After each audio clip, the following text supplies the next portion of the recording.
तो hello everyone, मैं हूँ आशिका सिन्हा और स्वागत है आपका स्कूल शिक्षा के इस ऑनलाइन लर्निंग प्लेटफॉर्म। तो आज की वीडियो में हम लोग बात करने वाले हैं हमारी क्लास 11 सीएचएस की ज्योग्राफी के सिलेबस के बारे में। तो जैसा कि आपको पता है, पैटर्न जो है वो चेंज हुआ है, ठीक है। और हम लोग आज नए सिलेबस के बारे में बात करने वाले हैं, क्योंकि चाहे क्लास 11 आर्ट स्ट्रीम हो या फिर कॉमर्स स्ट्रीम हो, यहाँ पे ज्योग्राफी का एक बहुत इंपॉर्टेंट रोल आता है आपके एग्जाम में। तो चलिए देखते हैं कि कौन कौन से टॉपिक्स आपको पढ़ने के लिए इम्पोर्टेंट है, जो आपको ज्योग्राफी में सारे क्वेश्चन सही करवा सकते हैं। तो अगर बात करते हैं एग्जाम में इसके वेटेज की, तो आपको पता है कि क्लास 11th में अराउंड 60 क्वेश्चन जो है वो आपकी ह्यूमैनिटीज वाले सब्जेक्ट से आते हैं, ठीक है। अगर आर्ट्स की बात करें तो वो चीज़ें होती हैं, और कॉमर्स में भी जो आपके क्वेश्चन है वो बन जाते हैं। तो उसके बारे में बात करते हैं कि कौन कौन से टॉपिक्स। तो इससे पहले जो है वो, अगर मैं बात करूँ तो एनसीईआरटी पे कम फोकस रहता था, सिलेबस जो पैटर्न चेंज हुआ है उससे पहले। और जो आपका स्टैटिक वाला पार्ट है, यानी इंडियन ज्योग्राफी हो गई, रिवर सिस्टम के बारे में पूछते हैं, ठीक है, एटमॉस्फेयर के बारे में, इन सब से आपके क्वेश्चन ज्यादा आते थे। लेकिन अब वो देखने को मिला है कि आपकी जो एनसीईआरटी है वो प्राइम फोकस बन गया है और वहीं से क्वेश्चन आ रहे हैं। तो पहले हम लोग एनसीईआरटी की बात करते हैं, कौन कौन से चैप्टर से जो आपको पढ़ने इंपॉर्टेंट है, जिससे आपके डायरेक्ट क्वेश्चन बनते हैं। तो सबसे पहले बात करें तो आपका पहला चैप्टर है रिसोर्सेज एंड डेवलपमेंट। इससे पिछले साल ही, मतलब जो आपका पेपर हुआ था, ढेर सारे क्वेश्चन होने से अराउंड 2-3 क्वेश्चन आपके इस चैप्टर से, चाहे वो सस्टेनेबल डेवलपमेंट से क्वेश्चन अलग अलग, तो आप देख सकते हो।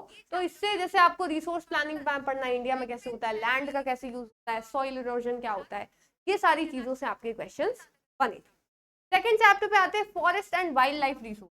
तो इसमें जैसे आपको फ्लोरा फौना के बारे में पढ़ना है, इसमें जो आपके जो रिजर्व्स है ना, बायोस्फीयर रिजर्व्स है, नेशनल पार्क है, वो भी अगर आप साथ में इसके याद कर लो तो ज्यादा सही बात, ठीक है, ज्यादा अच्छा हो जाएगा अगर आप ये साथ में याद कर लेते हो, क्योंकि इसके क्वेश्चंस आए हैं। आपसे जो है टाइप्स ऑफ फॉरेस्ट भी पूछ लिया गया है, तो वो भी आपको पता होना चाहिए, ठीक है, वो भी आपको पता होना चाहिए। तो इस टाइप की चीजें आपके आई। आगे बात करते हैं, आगे बात करें वाटर रिसोर्सेज। तो आपका जो भी प्रोजेक्ट चल रहा है ना, वो आपको पता होना चाहिए। इसके साथ साथ जो एक्स्ट्रा चीज है वो मैं बता रही हूँ, जैसे रिवर प्रोजेक्ट्स आपके अलग अलग है। रेन वाटर हार्वेस्टिंग के बारे में एक बार क्वेश्चन आ रहा है कि कौन सा ऐसा पहला स्टेट था जिसने ये लागू कराया था, हर एक जगह कंपलसरी किया था। तो दैट वाज तमिलनाडु, ठीक है, तमिलनाडु से आपका क्वेश्चन आया था। इस बार भी जो अलग अलग स्कूल्स के एग्जाम्स हुए थे उसमें भी आपको एक क्वेश्चन देखा था, तो ये इंपॉर्टेंट है, ठीक है, ये इंपॉर्टेंट है। आगे बात करें एग्रीकल्चर की, तो जितने भी आपके क्रॉप्स है ना वो बहुत इंपॉर्टेंट है। साथ साथ क्रॉप्स जो कंट्रीज अलग अलग उगाती हैं, तो सबसे ज्यादा कंट्री कौन उगा रही, कौन सी कंट्री ऐसी, या फिर इवन जो इंडिया के स्टेट्स हैं, कौन सा स्टेट्स मेजर प्रोड्यूसर है, कौन सा नहीं है, से आपके क्वेश्चन आए। टाइप्स ऑफ फार्मिंग से आए, सबसिस्टेंस फार्मिंग क्या होती है, कॉमर्शियल फार्मिंग या जो कॉमर्शियल क्रॉप्स है से क्वेश्चन आए हैं।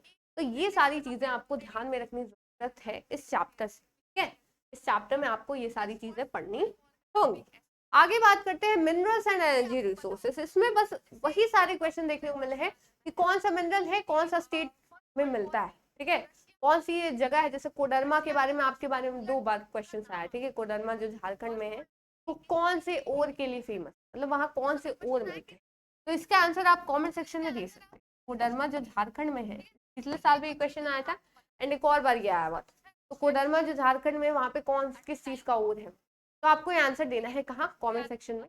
तो ये क्वेश्चंस आते हैं, ठीक है, मिनरल्स वगैरह से क्वेश्चंस आते हैं, कन्वेंशनल सोर्सेस ऑफ एनर्जी क्या होती है, इन सबसे क्वेश्चंस आ जाते हैं आपके। तो ये कुछ चीजें हैं जो आपको ध्यान में रखनी।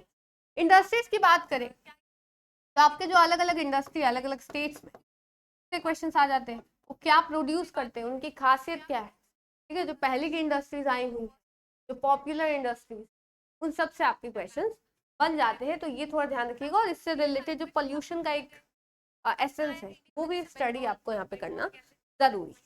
आगे चलते हैं life lines of national economy. तो आपके अलग अलग जो वेज है, जैसे रोड वेज है, एयरवेज है, वाटर वे है, इनसे आपके क्वेश्चन बन जाते हैं। पोर्ट से बहुत ज्यादा क्वेश्चन आए हैं अगर आप देखो तो। फिर लैंड लॉक्ड पोर्ट किसको कहते हैं, इस टाइप के क्वेश्चन आए थे, तो वो कहते हैं विशाखापट्टनम को। तो इस टाइप के आपके क्वेश्चन आए थे, ठीक है। सबसे ओल्डेस्ट पोर्ट कौन सा है, ओल्डेस्ट आर्टिफिशियल पोर्ट कौन सा है, ठीक है, नेचुरली जो है वो पोर्ट कौन सा है। तो इस टाइप के आपके क्वेश्चंस बनते हैं, तो इसको ध्यान रखिए। तो क्या बस इतना ज्योग्राफी में हो जाएगा? नहीं, आपके स्टैटिक से भी क्वेश्चन आए हैं। स्टैटिक आपका 2 पार्ट में हो जाता है बाबू, एक भारतीय भूगोल जो होता है यानी इंडियन ज्योग्राफी, ठीक है, इंडियन ज्योग्राफी, दूसरा होता है आपका विश्व भूगोल या फिर वर्ल्ड ज्योग्राफी।